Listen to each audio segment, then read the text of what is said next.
بسم الله والحمد لله نحمده سبحانه وتعالى لا نحسن الثناء عليه بل هو كما أثنى على نفسه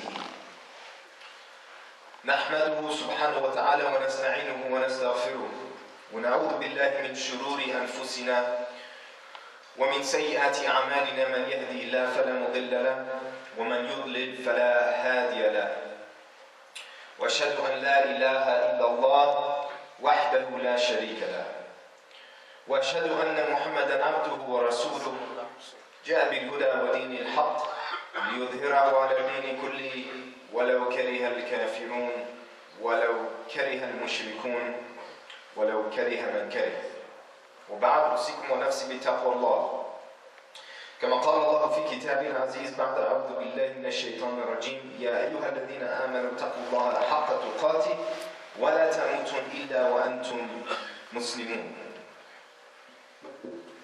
Alhamdulillah, brothers, sisters, friends, elders, youth, any guests that are here today, Alhamdulillah, we begin in the name of Allah. We praise Him, and we cannot praise Him enough. He is as He has praised Himself. And we thank Him. And we cannot thank Him enough. We will always be in debt to Allah subhanahu wa ta'ala for the many bounties and graces that He has bestowed upon us. And we seek refuge in Him from the evil of our actions and the evil of our own souls. And there's no refuge from Him except to Him. And we bear witness that there is no God but Allah. He is one, He's unique. He has no associate, He has no partner, He has no co-equal. There's nothing that is comparable unto Him, and there's nothing that is like Him. We bear witness that Muhammad sallallahu alayhi wa sallam is His last and final messenger. I wanted to say a few things about a particular aspect about the character of Rasulullah sallallahu alayhi wa sallam that is so prevalent in his seerah and biography, but I feel like it's overlooked at times. And I think it is an aspect of his character and an aspect of his khalq sallallahu alayhi wa sallam that we don't embody enough as Muslims, and that is his emotional intelligence. Emotional intelligence was a term that was coined in the early 2000s by a person by the name of Daniel Coleman. And it's all about, people talk all the time about you have rational intelligence, like your IQ, the IQ test. Tests your ability to think rationally. There's also a part of your brain or part of your soul that has an emotional aspect of intelligence. It's how you deal with people according to their state, according to their situation, according to their circumstances, not your own emotional state, not your own circumstances, not your own experiences. It's empathy, putting yourself in someone else's shoes and seeing the world the way they see it, or dealing with them according to how they see the world, not the way you see the world, not the way you think or you feel. And this is an aspect of his character, sallallahu alayhi wa sallam, that we see so much. And I want to mention a few stories from his biography that really brings this out and relate it to a bigger picture. Inshallah, sallallahu alayhi wa sallam. One time, Abu Hurairah narrates a story about how one time he was so hungry. And Abu Hurairah was from the Ahlul Sufa. These were a group of people, radiallahu anhum. They used to live outside of the masjid in a little enclosed area. And all they did is study with the Prophet and remember Allah. They were dependent on other people for their provisions. One time he got so hungry, he tied a rock to his stomach, which is something they used to do, just to help with the hunger. And he says in this hadith, he's quoting himself in this hadith, it's narrated by Jahed. He says, فَقَعَدْتُ يَوْمًا عَلَى طَرِيقِهِمْ الَّذِينَ يَخْرُجُونَ مِنْهُ. One day he left this little area outside the masjid and he went by the road where people used to walk. فَمَرَّ بِي أَبُو بَكْرٍ. He's hoping to catch someone and ask them for some provision. And Abu Bakr comes by him, radiallahu anhu. فسألته عن آية من كتاب الله ما سألته إلا يشبعني. He says, I asked him about a verse from the book of Allah. He says, I swear, I only asked him this as an indirect way of hoping that he would give me some food. I wasn't really interested in the answer. And that was his style. I wanted to get to be creative. One time in another narration about Abu Hurairah, a man comes to him and he says, "Uhibbuka fillah." I love you for the sake of Allah. And Abu Hurairah subtly, he says, "Idan jaybi jaybuk," then my pocket's your pocket. In other words, if you love me, give me some money. And then he says, "I don't have any money." He says, "Ahbib ghayri," go love someone else. Abu Hurairah was kind of clever like this. So Abu Bakr is coming by him, and he asks Abu Bakr a question about an ayah in the Quran. But he wasn't really interested in the answer. He just wanted this to be a subtle suggestion that, hey, I'm hungry. It must have been some ayah that talked about charity. I don't know, it doesn't say what the ayah was. فَمَرَّ بِي وَلَمْ يَفْعَلْ. He says, so Abu Bakr just answered the question and he left. He didn't get it. ثُمَّ مَرَّ بِي عُمَرْ رَضِيَ اللَّهُ عَنْهُ. Then Umar came by me. And he did the same thing. فَسَأَلْتُهُ عَنْ آيَةٍ مِنْ كِتَابِ اللَّهِ مَا سَأَلْتُهُ إِلَّا أَنْ يُشْبِعَنِ. I asked him about a question from a verse from the book of Allah. I just asked him hoping that he would get a hint. I'm hungry. But Umar ثُمَّ مَرَّ بِي وَلَمْ يَفْعَلْ. He answered the question and then he went on his way. He didn't get it. And then he says, ثُمَّ مَرَّ بِي أَبُو الْقَاسِمِ صَلَّى اللَّهُ عَلَيْهِ وَسَلَّمَ فَتَبَسَّمَ. Listen to this. Then he says, Abu al-Qasim, who's Abu al-Qasim? Rasulullah sallallahu alaihi wasallam, comes by and walks by me.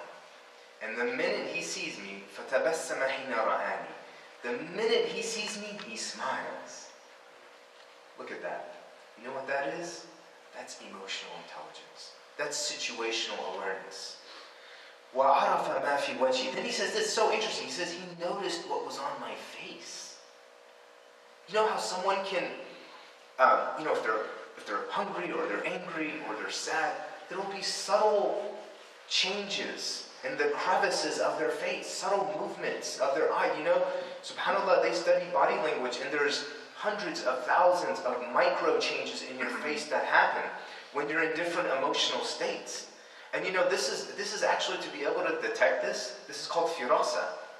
Imam Shafi'i used to be very good at this, that you could look at someone's face and know exactly what they're feeling and thinking, and deal with them according to that. In fact, in another hadith, Rasulullah sallallahu alaihi wasallam, he says, اتقوا فراسة المؤمن فإنه ينظر بنور الله. Be wary of the observation of the mu'min. Be wary of the perception of the believer, the person who has faith, because they look with the eye of Iman. And someone who looks with the eye of Iman can see things, can see subtleties, can see very, very slight changes in behavior in people or a situation, and then come to understand certain things about that person or situation that other people can't understand. So Rasulullah sallallahu alaihi wasallam, the minute he sees him, he smiles and he walks towards him, knowing what's on his, knowing what he's feeling. And the other thing is, you know what other people are feeling if you've been there. Rasulullah sallallahu alaihi wasallam has been hungry before. And that's the other thing about emotional intelligence. You don't really know what other people are feeling. You don't really know what they're going through unless you've been through that. And people who've been through more difficulties in life, and they've been through more challenges, they tend to know what other people feel more. If you lived your life really comfortably, your whole life, it's hard for you to be emotionally intelligent. It's hard for you to know what someone else is going through. It's hard for you to know what difficulties people have. Because you've not been through it. So you can't tell that person, I understand your pain. I know what you're feeling. No, you don't. But Rasulullah sallallahu alaihi wasallam, he experienced every difficulty.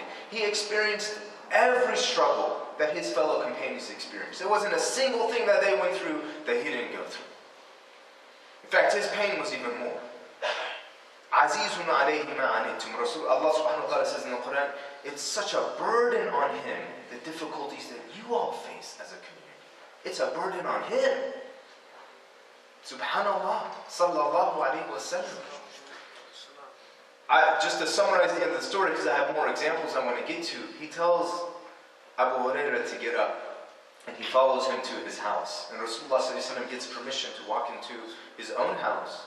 And when he goes there, he sees a jar donated with milk, like a pot with milk. And Abu Hurairah sees that, he's so hopeful that he's going to get that. Rasulullah wants to teach him the principle of barakah. So he tells Abu Hurairah, go get all the people of Ahlul Suffah. And Abu Hurairah, when he hears this, he loses hope. He says, if I do this, I'm not going to get any milk. But he does it anyway. And everyone from the Ahlul Suffah come to the house of Rasulullah. And Rasulullah tells Abu Hurairah to give them all a drink first. And again, Abu Hurairah's heart is about to fall. I'm not going to get any of this milk. But he gives them all a drink first until everyone's had their drink, and then it's only Rasulullah and Abu Hurairah. And Rasulullah tells Abu Hurairah, drink. And there's still some left. And he drinks. And he says, drink some more. And he says, drink some more. And Abu Hurairah finally says, I had no more room left. And after all of that, finally Rasulullah is the last one to drink of that milk. That's barakah. Barakah, they say about barakah, إِذَا حَلَّ فِي قَلِيلٍ كَثَّرَ وَإِذَا حَلَّ فِي كَثِيرٍ نَفَّعَ. If it comes into something that's a small amount, it makes it more. If it comes into something that's already a lot, it makes it beneficial. This was the emotional intelligence of Rasulullah sallallahu alaihi wasallam. This is an actual sunnah. To look at someone and to be able to decipher what they're going through, what they're feeling, what they're thinking, and then deal with them based on their state, not yours. Deal with them based on their experiences, not yours. One time a young man came, فَجَاءَ رَسُولُ اللَّهِ صَلَّى اللَّهُ عَلَيْهِ وسلم a young man came to Rasulullah sallallahu alaihi wasallam, and you know how young people are. You know, they don't have the restrictions, they don't have the limitations, they don't have the adab that older people have. Very bluntly, this is an authentic hadith. He comes to Rasulullah sallallahu alaihi wasallam, he says, Ya Rasulullah, إِذْنِي بِالزِّنَا. Give me permission to commit zina. You know what he's saying? He says, give me permission to have a girlfriend. Now I want you to imagine for a moment that this is the living room. And if you're a parent, this is your son or daughter coming up to you and asking you this question. What would happen in that house? What kind of drama would go on in that house at that moment? Listen to what Rasulullah does. He doesn't lose his temper. He doesn't get angry. He doesn't yell. You know? And this is the Prophet of Allah. The companions at that time, they couldn't believe it. فَزَجَرُوهُ فَقَالُوا مَهْ مَهْ. They began to get at him. Mah, mah. That's kind of symbolical for, you know, they began to refute him. How could you say this? This is the Prophet of Allah. And the Prophet of Allah says, calm down. Udno, bring him close. Majlis, sit down, young man. And then he teaches him empathy. He teaches him the actual concept, put yourself in someone else's shoes.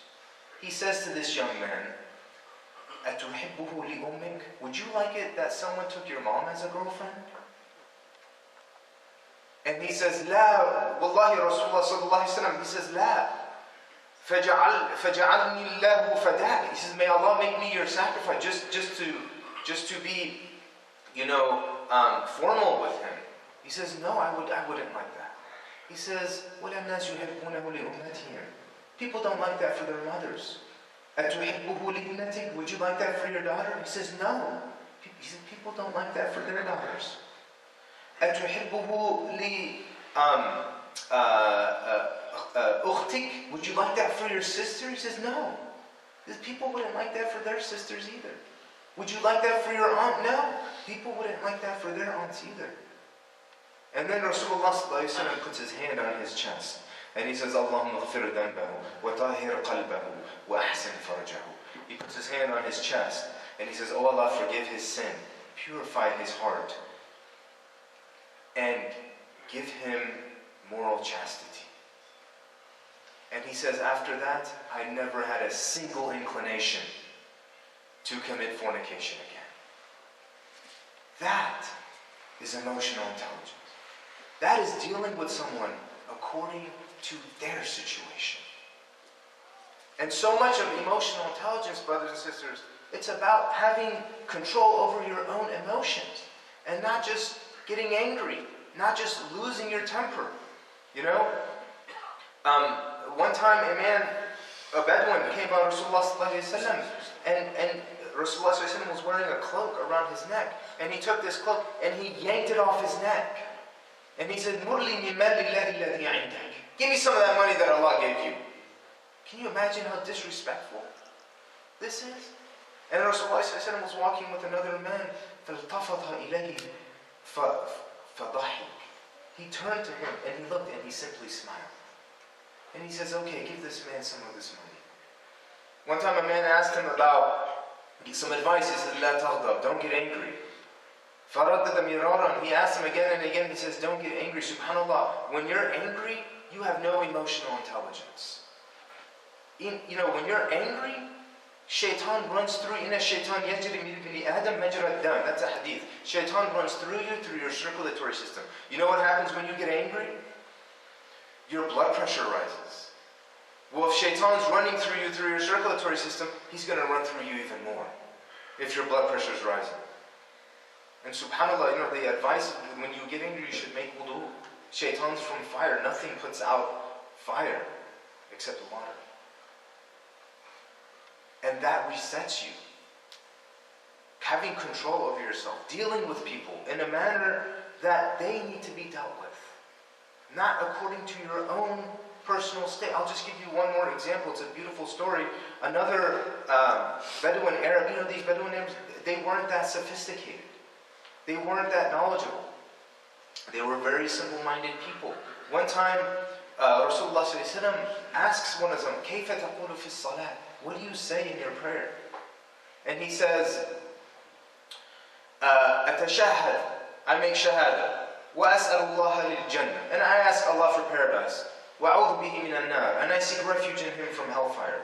And then he says this. He says, أما دندنتك ودندن معاذ فلا أحسنها.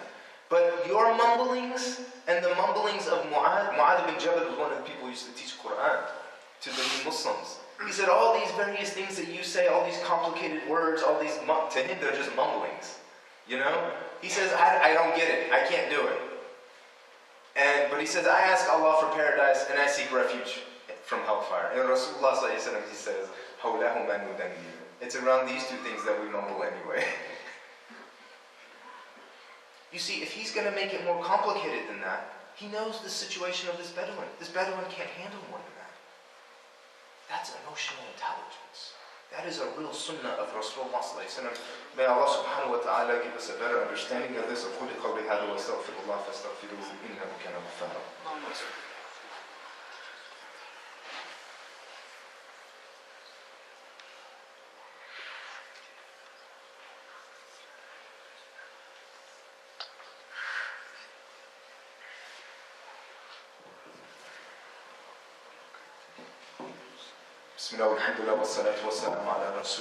I had a few more examples I wanted to talk about, but we're running out of time.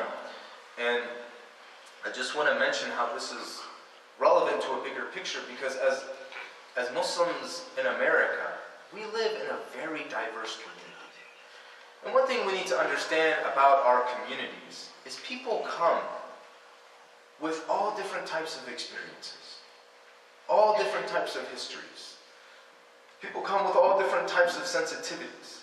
The immigrant experience is not the same as the African American experience. The experience of a non-Muslim American who lives in some rural area of Georgia is not the same as someone who grew up in the city life of Atlanta. And we have people of all different colors, all different nations, all different tribes, if you will, who live in this country. And they're all part of our community, and they're a part of the greater non-Muslim American community. And to apply the sunnah of hilm of Rasulullah, which is the examples that we've been talking about, this is what hilm is. This is like the sensitivity of the heart. Allah subhanahu wa ta'ala says, وَلَوْ كُنْتَ فَضًّا غَلِيظَ الْقَلْبِ لَانْفَضُّوا مِنْ حَوْلِكَ. If you were rough in your heart, غَلِيظَ الْقَلْبِ, the scholars, they say about this, Fakhr al-Din al-Razi, he says in his tafsir, for example, هو القلب الذي لا يتأثر عليه شيء. It's a heart that's not sensitive to anything. It doesn't perceive anything. It's just in its own world.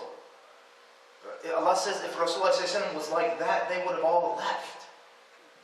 And unless we're emotionally sensitive, unless we're aware, unless we have social awareness of what other people are going through and what other people experience, and we can step out of our own world and into their world when we want to deal with them, then people might leave us too. We ask Allah subhanahu wa ta'ala to give us a better understanding of this. اللهم اهدنا الصراط المستقيم صراط الذين أنعمت عليهم غير المغضوب عليهم ولا الضالين أرنا الحق حقا وارزقنا اتباعه وأرنا الباطل باطلا وارزقنا اجتنابه آتنا في الدنيا حسنة وفي الآخرة حسنة وقنا عذاب النار وأقم الصلاة.